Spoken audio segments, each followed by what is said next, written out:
Hello YouTube, my name is Tim, and thank you for stopping by. Hope you enjoyed the video.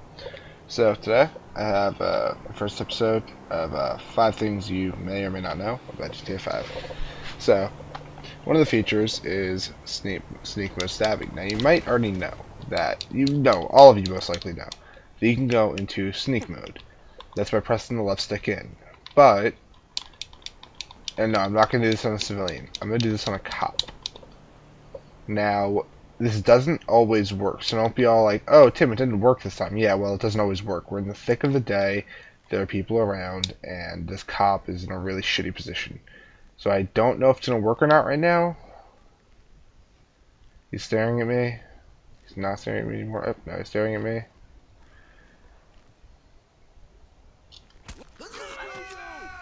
Okay. Sometimes it works, sometimes it doesn't, as I said. But if you are at nighttime and there are no other people around, generally you can stab a cop and get away with it, because nobody's around to see it. I've done it a few times to get cop cars, but it doesn't always work, so don't get all pissed off. But if it doesn't work for you, because it's not super rare for it to work, but it does sometimes work. Same with suppressed weapons. You can actually kill a cop with suppressed guns sometimes if you're in the right environment. I'm gonna get these cops off me really fast. Actually, I'm gonna do a different thing. So this is how you quickly get the cops off you. If you call Lester and what's it called? If you call Lester and you fucking go down to accept the job list or whatever, this is one of the ways you can get the cops off you. So now if I exit out, you'll see that the cops are all off me. And I believe everything should be there just like before. Oh, well, that didn't work right. Sucks. But I now have a car, so it's good. If you actually look in the top left corner, it said that the thing has been restored since it didn't technically leave, which is fucking horseshit, whatever. At one point that worked perfectly, but not anymore. Now we're gonna call Lester so we can get the cops off us. I'll show you the next thing. Fuck out of here, cop. Exactly? Alright, so the next thing I'm going to show you now is actually still involving the job list. You go to the job list and then you click on one of the things. We're just going to do Simeon. You can refill all of your ammo just by going down to purchase all ammo. And this is a lot faster than going to the ammunition. You can also buy body armor. So let's say you're in a combat situation, you're killing other players and shit, or you're doing whatever. This is just one way that you can, it's just one way you can refill your ammo and body armor without having you leave the area if you run out of stuff. The next thing is sneak mode while walking. Now, this is not what you think it is.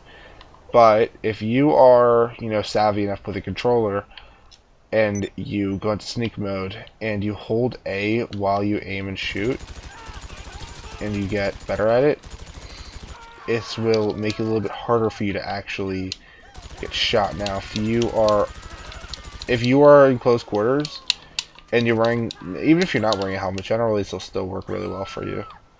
Now a good gun to do this with is the G36C or the special carbine, and I believe also the normal carbine, because the guns are held up close to your face. Now, if somebody hits your gun and doesn't hit you, that actually, that neglects the shot, and you won't get injured as badly, even if, it definitely won't kill you with one headshot, even if it hits the gun, of course. But, I don't even know if it'll give you any damage. I don't think it does if you get shot in the gun. So, yeah, but if you're in close quarters, hold down the right trigger just lightly while you hold A and just move around shit. That way, you're not zoomed in and you're not really, to whatever. So this is what it should look like if you're doing it right. Sneak mode, hold A, and then, just pop, pop, pop, pop, pop, pop, pop, pop, whatever. And if you're farther out, you can just do this. Just... It's more for suppressive reasons than actual, like, if you're doing this, it's more for suppressive, but if you're doing this, then it's a bit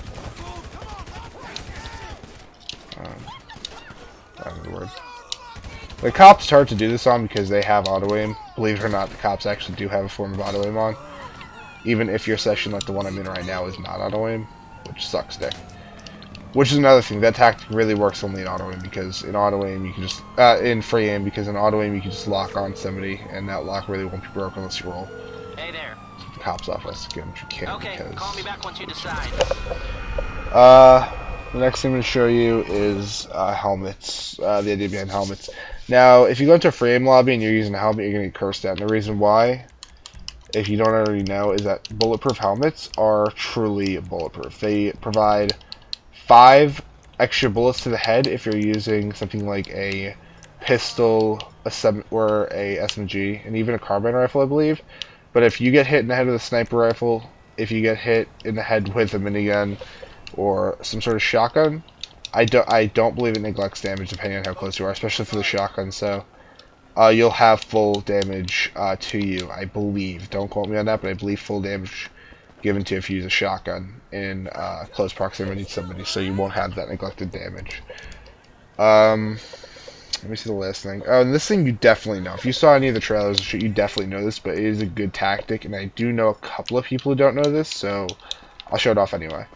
If you are holding the left trigger, actually, yeah, if you're holding the left trigger and you're aiming down sights, or hell, not even aiming down sights, you're like this, or like this, just kind of lightly holding down the right trigger, you can press the left D-pad and throw some sort of explosive device. Now this can be, I just threw a sticky bomb, but you can also throw, I threw a proximity bomb, but you can also throw sticky bombs. And you can also throw grenades, etc., etc. Now, you don't need to switch. Oh shit! I didn't mean to do that, but you don't need to switch all the way. You don't have to do this and then pull your weapon again. If you just select it and then go back to your weapon, it'll still work. So in this case, right now I have tear gas selected, as you can see.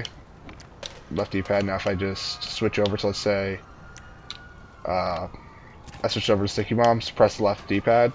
And then I press it again to explode them. So the cool part about it is, or the bad part about it is, you can only throw one sticky bomb, but one sticky bomb is all you need to destroy 90% of the vehicles in this game. That guy just went flying. Also, another thing is, I guess this is, actually no, I'll put that in part 2. If I do make a part 2, that is. But yeah, that's pretty much it. These are the top 5 things you may not know about in GTA 5/online. You most likely know about a few other things like the grenade toss and all that, but I still meet people to this day who don't know how to do that, but they know that's in the game, so it's just kind of, I was kind of explaining it for them. But yeah, I hope you enjoyed. Have a good day, and I'll catch you.